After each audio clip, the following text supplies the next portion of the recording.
Welcome back to Ask Rad Rat. This is a series on my channel where I answer your questions about skateboarding and skateboarding topics. I have a lot more different series that you can check out as well. Alright, so the first question I've got for you today, I've got two, is from Zoo Key, who asks, were street boards designed with rails, ledges, and stairs in mind, or did people adapt to obstacles after the boards were made? You know, it kind of goes both ways to a degree. The obstacles were already there. Okay, so people were doing stairs and handrails and things like that on, you know, big, huge fishtail vert boards. That was always going on, you know, pretty early on. When a street board really became its own thing was kind of the late 80s. It was mostly just different widths and things like that than the vert ones. And it kind of developed a little bit slowly, but one of the big innovations that made a vert board into a street board was the nose. So people were starting to do a little bit of stuff on the nose manuals, nose grinds, even a few nollies here and there. You can watch my video about where nollies came from. And because of that, they started to add the nose onto the board, made it a little bit more and more and more. And so around 89, Mike V had his first really symmetrical board. And so at that point, the boards were being inspired by what people were doing. But a couple years after that, when the tails got to be a little more rounded, a little bit more modern popsicle shape, then you could do more stuff with it. So with that, you could do pressure flips, you could do more technical things. Boards were getting a little bit thinner, so you could do a bit more, all that kind of stuff. So it kind of went both ways, where the boards were designed to more easily do stuff that was getting popular, but then after they existed, there was more you could do with it. Now, sure, you could probably do a pressure flip on a big fishtail, but I can't imagine it'd be very easy. So doing a lot of the more complicated variations and stuff probably wouldn't come around just because it would have been so hard. So it kind of goes both ways. All right, my next question for today is, why is street more popular in skateboarding?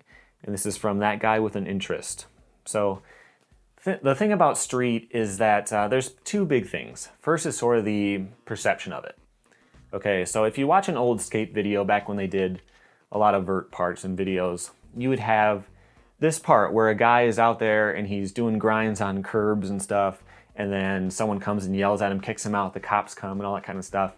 And then over here, the next part is a guy skating a vert ramp, and it's in his backyard. You can see his house, and then his mom's bringing a tray of sandwiches and soda pop, you know?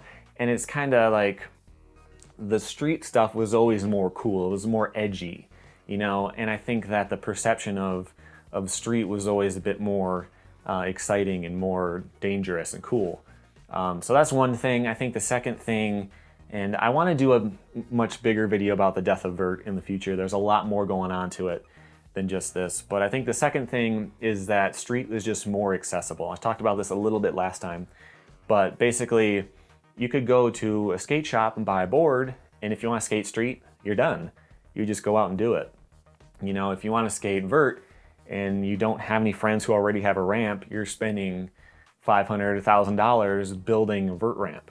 So if you don't skate at all and you're just going to get into it, you would at least start with street, you know, just because of that. So that was kind of a big thing too. It's just more accessible, especially in different places. If you're a little more secluded, you know, you live on a farm in the middle of nowhere, it would be easier to go to town and skate around than it would be to build a ramp. So I think those two things are some of the major factors, and they're still there. You know, it's still not that easy to get to a half pipe for a lot of people, and it's still cooler to skate street. So I think those are the big two reasons. All right, that's it for this time. Leave all of your questions below. I accept questions either in comments or on Twitter or Instagram as well. Links for those are in the description. So ask me your questions for next time, and in the meantime, here are some more videos that you might want to watch. Thanks for watching.